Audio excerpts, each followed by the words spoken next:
4장 말씀을 가지고 성탄을 맞이한 사람들이라고 하는 제목의 말씀을 가지고 말씀을 드리겠습니다.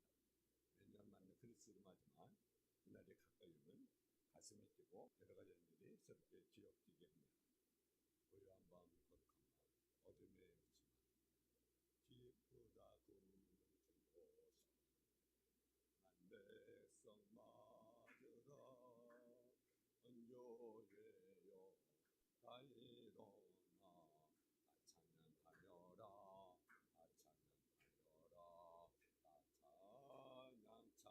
찬양하여라 성탄성찬 여기에서 들을 때마다 다른 노래 같은 데서 질렀을 텐데 아무리 들어도 실증이 나지 않습니다. 성만 하나님께서 성자 예수님을 이 땅에 보내시는 즉흥적인 사건이 아니었습니다. 인간이 범죄해서 사망에 이르렀을 때 하나님께서는 벌써 인간을 구원하실 방법을 세우신 것입니다. 그래서 창세기 3장 15절에 보면 내가 여자와 원수가 되게 하고 네 후손도 여자 후손과 원수가 되게 하려니 여자 후손이 네 발꿈치를 상하게 할 것이요 너는 그의 발꿈치를 상하게 할 것이라고 하셨는데 이 말씀의 골자는 이미 하나님의 아들 예수 그리스도가 이 세상에 오신다는 성탄의 예언의 말씀이 창세기부터 기록이 됐다는 사실입니다. 이사야 7장 14절에 보게 되면 그러므로 주께서 친히 저 징조를 너에게 주실 것이다. 보라 처녀가 잉태하여 아들을 낳을 것이요 그의 이름을 임마누엘이라 하리라. 성탄을 요구하는 말씀입니다. 묻지마라 간조는 하나님은 감정에 사로잡힌 사상가가 아니다. 인간들의 지혜에 빠져 있는 것을 보고 혼자 흐느껴 울고 계신 분이 아니다. 그는 실천가로서 인간을 구원하기 위하여 예수 그리스도를 보내셨다. 그러므로 성탄절은 하나님이 우리를 사랑하사 예수를 보내신 사랑의 실천 기념일이다. 그러므로 우리를 구원하시려고 예수를 보내신 하나님께 감사하면서 이 기쁜 성탄절을 우리가 맞아야 합니다. 크리스마스는요 사실 세계적인 축제입니다. 우리나라는 한겨울에 성탄절을 맞습니다. 하늘에 섭하게 쌓이면 성탄절 분위기가 좋다고 말합니다. 오늘 보니까 밖에 눈이 왔어요. 사람들이 화이트 크리스마스를 원하잖아요. 크리스마스는요 신자나 불신자 모두 즐거운 그러한 날입니다. 신자에게는 하나님의 은혜를 깊이 묵상하고 찬양하며 경배 드립니다. 하나님이 죄인을 구원하시려고 그 독생 예수를 이 세상에 보내신 사랑을 노래합니다. 불신자도 복음은 모르지만 어려운 일과 더불어 사랑을 나누고 또 선물을 나누고 그렇게 주고받는 정도로 알고 있습니다. 2000년 예수님 오실 때도 그랬습니다. 예수님이 찾아와서 경배하는 사람들이 있었고 대저로 또 무관심한 그런 사람도 있었고 또 소란일켰던 사람도 있었습니다. 동방마스들은 먼 나라에서 베들레헴까지 찾아와서 아기 예수님을 찾아서 경배를 드렸습니다. 그러나 유대 땅의 헤롯 왕과 또 대제왕과 서양아들은 예수님의 탄생에는 아무런 관심이 없었습니다. 이 시간에 아기 예수님께 탄생하셨을 때 여러 층의 사람들이 어떻게 예수님을 맞이하는가를 통해서 우리 자세를 바르게 하는 그런 시간이 되시기를 주님의 이름으로 축원합니다. 첫째는 헤롯 왕은요 아기 예수를 죽이려 했고 많은 어린 생명을 죽였습니다. 헤롯은 권력이 대단한 사람입니다. 자신의 왕권을 지키기 위해서 간과한 수단을 부려줍니다. 그때 헤롯의 나이가 70세였다는 거죠. 그러면 이제 살 날도 얼마 남지 않았잖아요. 그죠? 그러면 마음도 좀 비우고 죽음도 준비해야 되지 않겠습니까? 우리 신앙인이 예를 들어 내가 나이가 70이요 80 그러면 우리가 이제 죽음을 우리가 준비를 나이가 아니겠습니까? 근데 70이 된 나이에도 권력욕을 내놓지 못하는 거죠.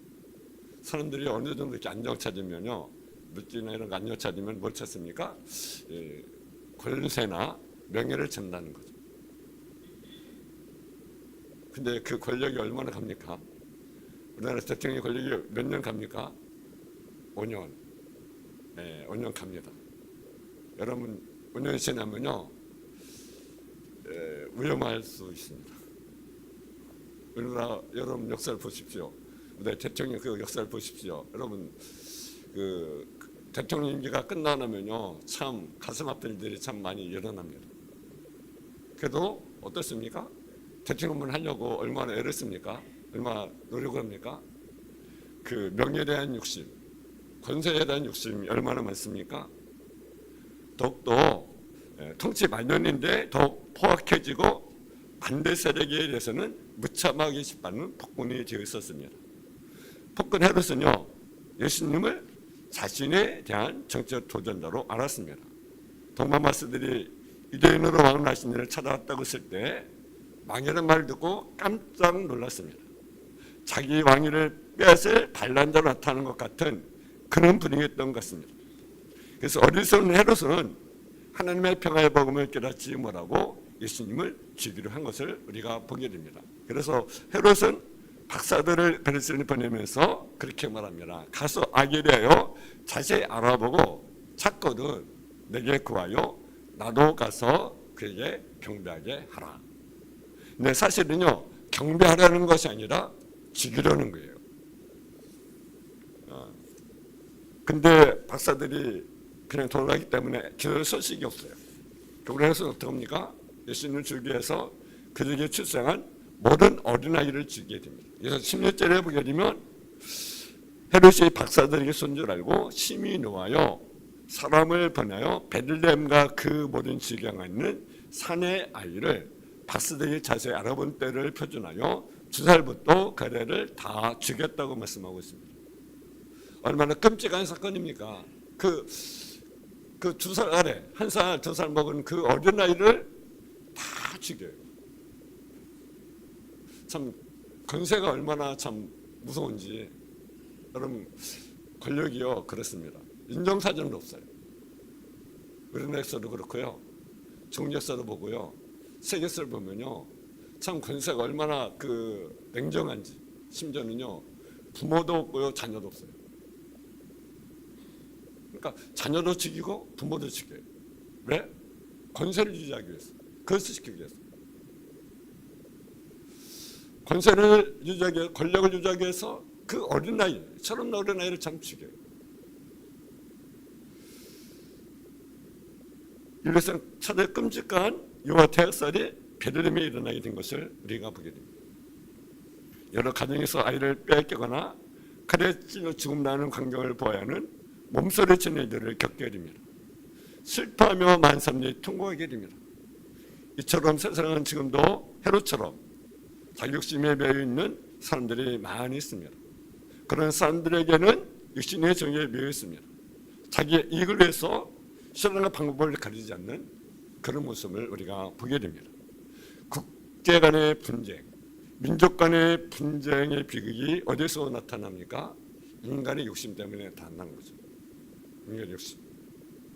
땅을 차지하고, 여러분 그 세계 역사를 보면 그 유명한 그 영웅들이 있어요. 그죠? 뭐 징기스칸이라든가 그 나폴레옹이라든가 그런 영웅들 보면 참 어떻게 보면 참 대단하기도 하지만, 근데 여러분 그 땅 차지하고 그 넓은 땅 차지했는데 어떻습니까? 그거 여러분 어떻게 관리할 수 있습니까? 수많은 수십 나라를 막 정복하고 그리고 다스렸는데 어떻습니까? 어떤 것이 모릅니까? 갈 때는 다 놓고하는 것이 우리 인생 아니겠습니까? 알렉산더 같은 사람들, 여러분 나폴레옹 같은 사람들, 징기스 같은 사람들, 영웅들. 왜 전쟁이 일어납니까? 욕심. 폭력과 사기 그리고 도덕성의 파탄이 욕심에 따라서 하는 자기중심에서 나오는 것입니다. 겉으로는 권력이 있고 화려함이 있어도 내면으로는 흉폭한 지역이 지배하고 있는 거죠. 이런 사람들은 뭘 드려야 됩니까? 평화의 복음을 드려야 됩니다.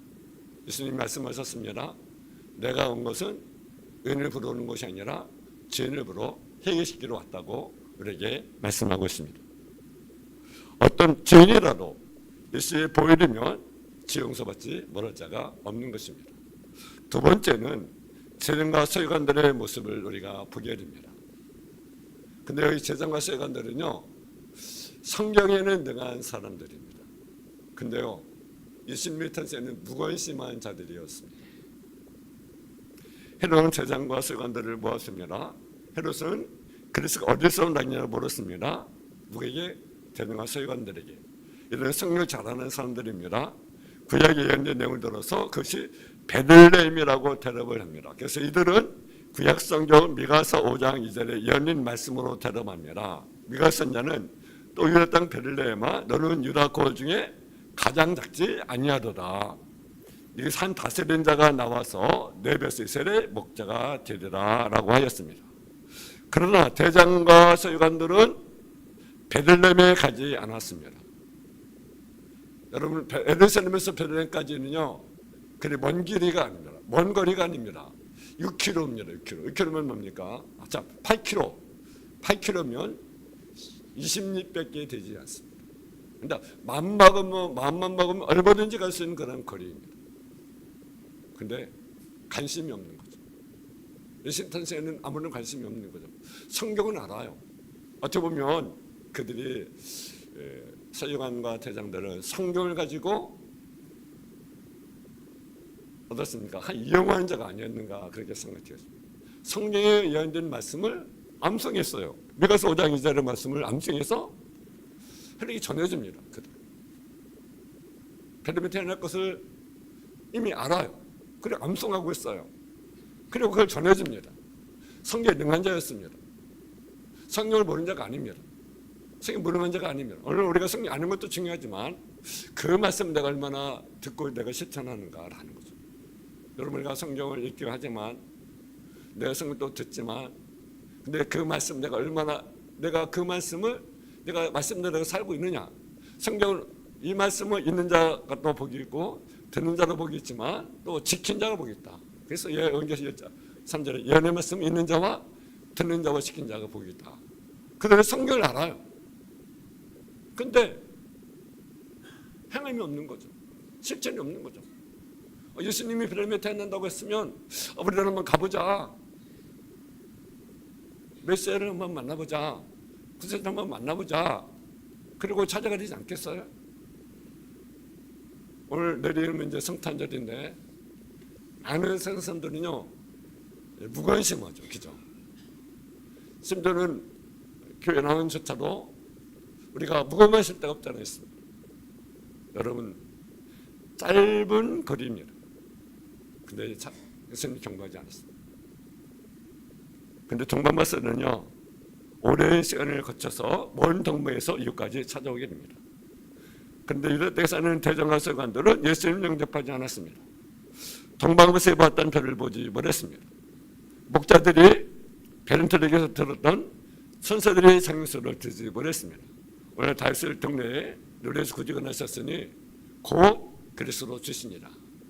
이 음성도 듣지 못했습니다.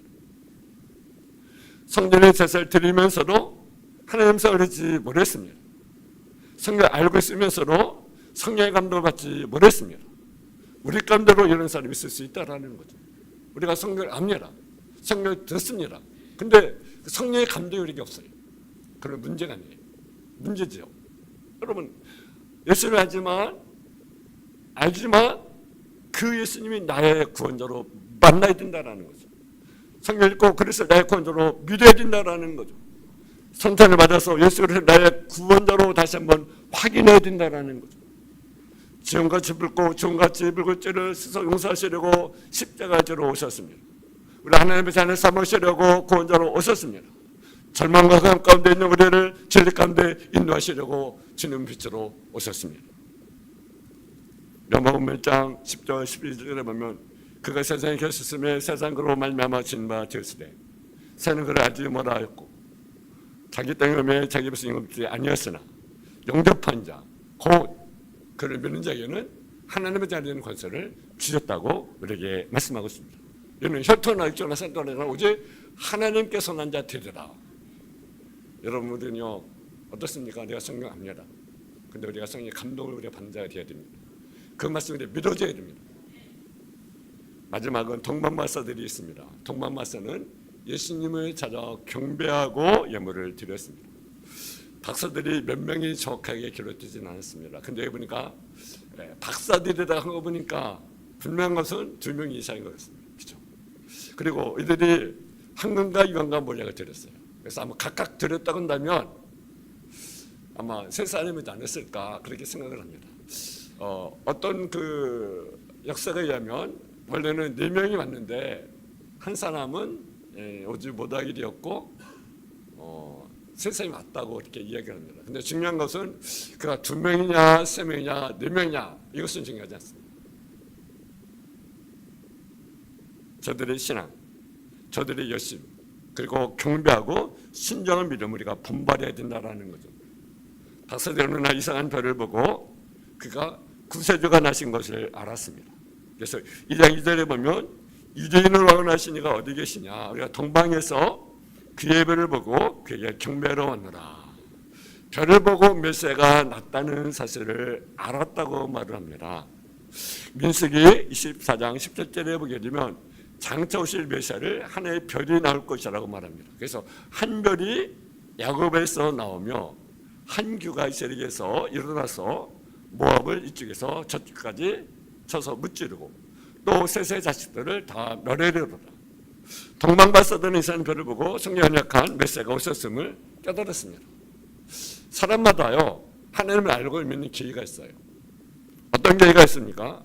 하나님을 만나고 예수님을 믿는 기회마다 사람마다 다릅니다. 성경 지식으로만 되는 것이 아닙니다. 각 사람의 마음에 무엇인가 진리를 깨닫게 하는 빛이 떠오를 때가 있습니다. 감동을 줄 때가 있습니다. 그때는 기회를 여겨야 됩니다. 그것이 성령의 감동입니다. 믿음은 성령의 감동으로 시작이 됩니다. 만약에 성령의 감동을 주어서 무엇인가 깨달음을 주실 때 우리는요 주님의 보좌뼈에 나가야 하는 거죠.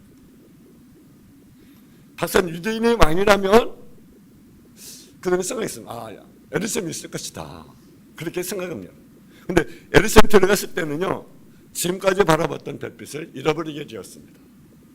그래서 별빛에 따라갔다 한다면 베들레헴까지 갔을 터인데 내 생각은 유대 베들레헴이 있을 것이다. 예루살렘이 있을 것이다. 왜? 유대인이 왕으로 나시니까 예루살렘이 있을 것이다라고 갔습니다. 우리가 신앙생활 할 때 우리가 이렇게 잘못 생각할 때가 있어요.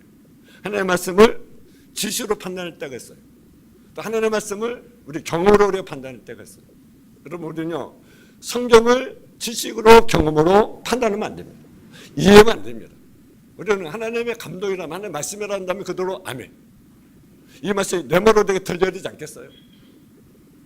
그냥 지식으로 우리가 알아. 지식으로는 그냥 깨달아. 써는 지식으로 깨달아.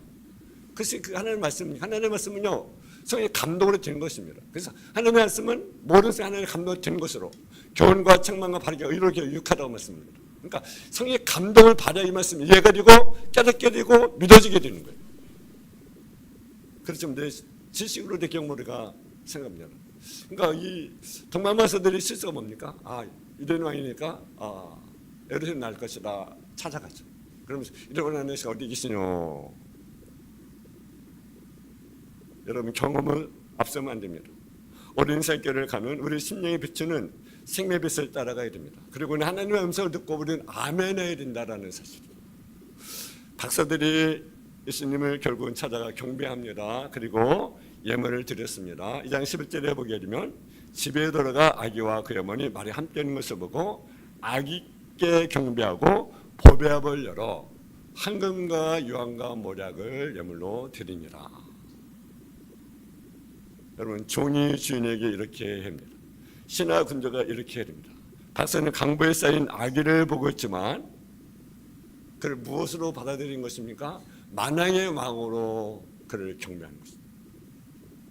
여러분 예수님은 어떤 분이십니까? 만왕의 왕이십니다. 비록 그가 어린 나이로 태어났지만 동방마사는 그를 무엇으로 받아들이는 것입니까? 만왕의 왕입니다. 예수님은 왕이십니다. 내가 그분을 내가 경배합니다. 엎드려 그러니까 경배하잖아요. 왜? 왕이니까. 여러분 나이로 보면 어떻습니까? 경으로 누가 어른입니까? 박사들이 어른이죠. 근데요, 그 박사들은요, 자기 지식, 자기가 모르는 걸 포기하고 이분이 나의 왕이십니다. 그래서 그분을 경배하는 모습을 우리가 볼 수가 있습니다. 그래서 그에게 귀한 예물을 드리는 그런 섬김의 태도를 보이게 됩니다. 우리로 주님 받으실 만한 예물을 주님께 올려드려야 됩니다. 찬양도 우리가 드리는 예물입니다. 또 정성의 헌금도 우리가 예물입니다. 또 무엇보다 주님 기뻐하는 삶을 예물로 우리가 드려야 된다라는 거죠. 로마서 12장 1절에 보게 되면 그러므로 형제들아 하나님의 모든 자비하심으로 너희를 권하노니 너희의 몸을 하나님 기뻐하신 거룩한 산자물로 드리라. 이 너희가 드릴 영적 예배니라. 우리 삶을 우리가 하나님께 예물로 우리가 드려야 된다는 거죠.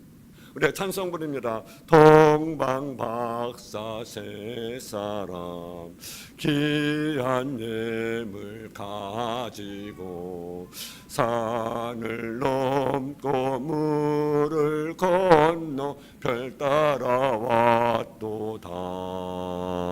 오 단일 밤에 밝은 별 명랑하고 귀한 별 아기 예수 계신 곳에 우리 인도하여라. 여러분 오늘은 어떤 삶을 가지고 여러분 주님 앞에 나왔습니까? 아브라함 이삭을 주님께 드렸습니다. 마리아는 값비싼 향유를 드렸습니다. 마리아는 자신의 삶 전체를 주님께 드렸습니다. 여러분 1년 동안 70개월을 살았습니까? 나의 직장생활, 나의 사업을 경영하면서 내가 정말 주님 기쁘시는 일을 우리가 했습니까? 주님 기쁨을 청소에 감당했습니까? 예배를 드린 내 손이 부끄럽지 아니해야 된다라는 거죠. 내 몸이 거룩해야 된다라는 거죠.